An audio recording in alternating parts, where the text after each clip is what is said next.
Hey, what's up, Richard?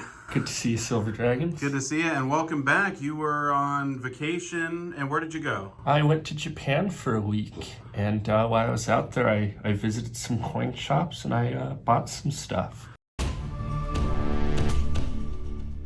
When you go to Japan and you go to a coin shop, how does it different from a coin shop here in America? For one, they're going to have sales tax on all the coins over there. The sales tax percentage is 10%. Okay. Some shops are going to say they're tax-free.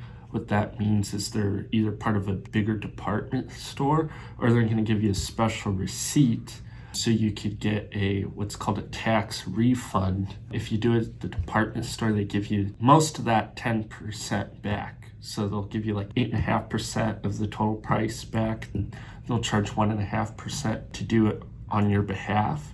Or there's usually a counter at the airport, so as you're leaving the country, you could get a tax refund there.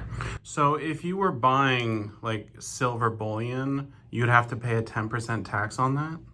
And do they offer silver bullion, like coins? They do. Most of the 1 ounce rounds are going to be very expensive because they usually have to import them from other countries, and then there's, import taxes, and then they have to charge that 10% sales tax. I do know that there's an exception on silver, so if you're buying a very large amount of it, I believe it's 28 kilos or more, then they give you a break on the sales tax. Yeah, well, that'd be difficult bringing all that back, huh? Don't you think? Well, that's really interesting. And do they take U.S. currency at the coin shops, or you have to have Japanese? You would have to have Japanese yen, and they don't take card, most of them. Most of them don't take card. They're a very cash-heavy society. Everywhere you go, you're gonna be spending cash. Wow. So I definitely want to ask you about some of these coins here in a second, but I have one more question about the bullion. Mm-hmm. So you said they import a lot of stuff. I mean, did you see any like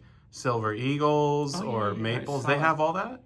Yeah, I saw 2024 silver eagles, in fact, at one of the coin shops. That's crazy. And what would you say the price was, like, in general? Can you do the conversion? Yeah, we'll do the conversion here. They're asking 7,000 yen at the time, and it was about 155 yen to the dollar, so about 45 bucks. 45 bucks for a 2024 eagle. Yeah, but that's with the 10% tax, because over there, their prices have to include the sales tax. Interesting. So still 40 bucks, that's more expensive than we sell them here. Absolutely, yeah. So stacking silver in Japan is a little bit more difficult. Yeah, because like I said, you're going to have to get that big silver bars. I mean, 28 kilos times 32.15 ounces in a kilo, 900 ounces or more in one bar. So basically the Comex bars are the only thing you can buy to not have to pay tax with silver. From what I understand, yeah. Yeah, very cool. Well, let's take a look at some of the stuff you got here. I know there's a lot of coins, and we're not going to go through them all, but maybe you could show us a few highlights or some of the stuff you got. Yeah, this is just to show how they would display the coin. It's very similar to how you'd see over here. Of course, all the information's written in Japanese.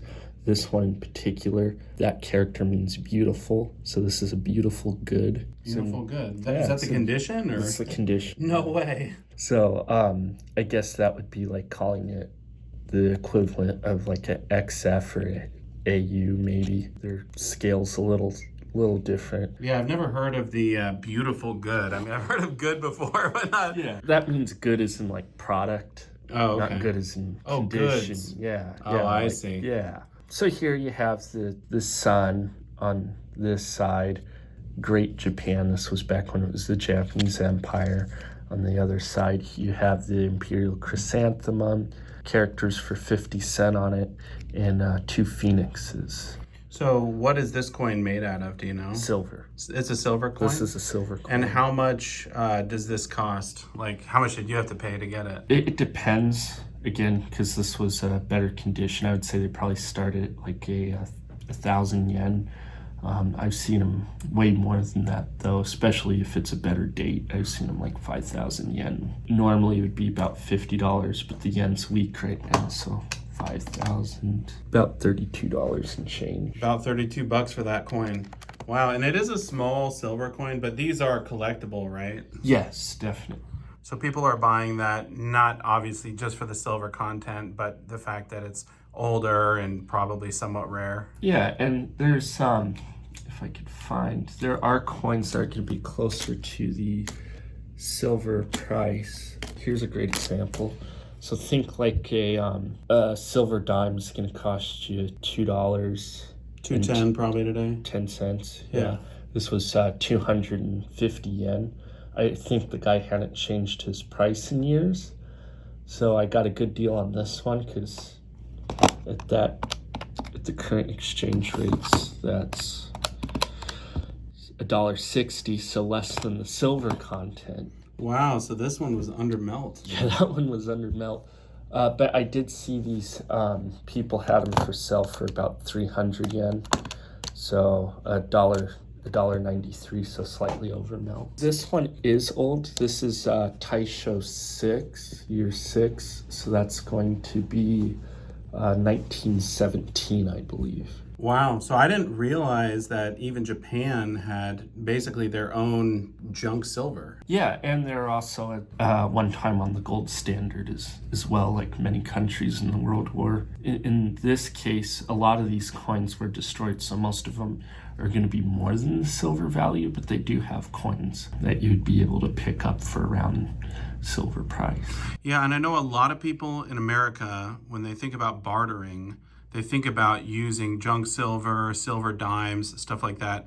Do you think in Japan the culture would be similar, where they would use something like one of these to barter with if they needed to? I think that they would at least know it to be a store of value, perhaps. I don't know about bartering necessarily, because, I mean, they've had really bad inflation in the past, mostly due to World War II. I mean, the yen went from being worth the exact same as $1 back in the 1880s to after the end of World War II in like 1948, it was 400 yen to the dollar. They've had a rare case of where they had a lot of depreciation over the years. So to go from 400 yen to the dollar to 150 yen to the dollar, the value of the money is actually improved a little bit. So it's kind of been advantageous for them to hold cash, like a lot of people save in cash. A lot of people save in cash, especially since some of the banks offer negative interest rates. They charge you for storing your money in the bank. But again, they've also noticed that the prices of things have gone up. I mean, it's no longer 100 yen to the dollar, it's 150 yen, so imports are getting more expensive. So I think if they had gold coins or old silver coins like this, they would hold on to them and consider it a store of value. So when they needed something, I could see them, going to a coin shop and selling these things to get money to buy what they need. One last question for you about the Japanese coins in general. Is this something that you see a lot of people over there collecting? I mean, here in America, let's be honest, most of the people buying coins are kind of the older generation, and we're seeing some more with the younger kids, but is this kind of a popular thing in Japan, or is it not so popular? I would say it's not so popular. It's probably the same in here. Most of the people coin collecting are going to be the older generation, and there's only a certain amount of them even that collect it. Now, if a coin collector does go to Japan, would you recommend them going to coin shops and perhaps looking for good deals like this where you can get silver under spot? That's going to be hard because, one, there's people like me going there and cleaning it all up. Yeah. But the other thing is it's going to be hard. I wouldn't discourage people from doing it. Absolutely. Go there, go to a coin shop, have some fun. I think it's going to be neat to look at stuff. But a lot of the stuff is also priced very high, I think.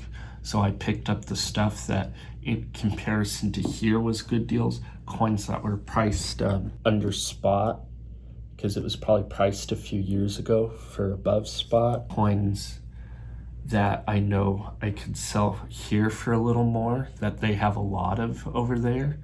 things like that. It's going to be hard because unless you really know the language really well, you're not going to be able to negotiate. Most of those places don't negotiate. The price is the price. So I would say just know your stuff, do your research, and have fun. If you're going to, pay 7,000 yen for a silver eagle, you're having fun because if you're buying it from a reputable place back home, you might be able to get a better deal than $40. Yeah, and you probably should also know Japanese if you're going to be buying some of these coins, because obviously, their stuff over there isn't even in English. It's not in English, and just to be like, hey, can I see that coin in that case? It's going to be difficult. Great advice, great tips, and great coins as always. Thanks so much, Richard. Yeah, thanks for the opportunity. Yeah.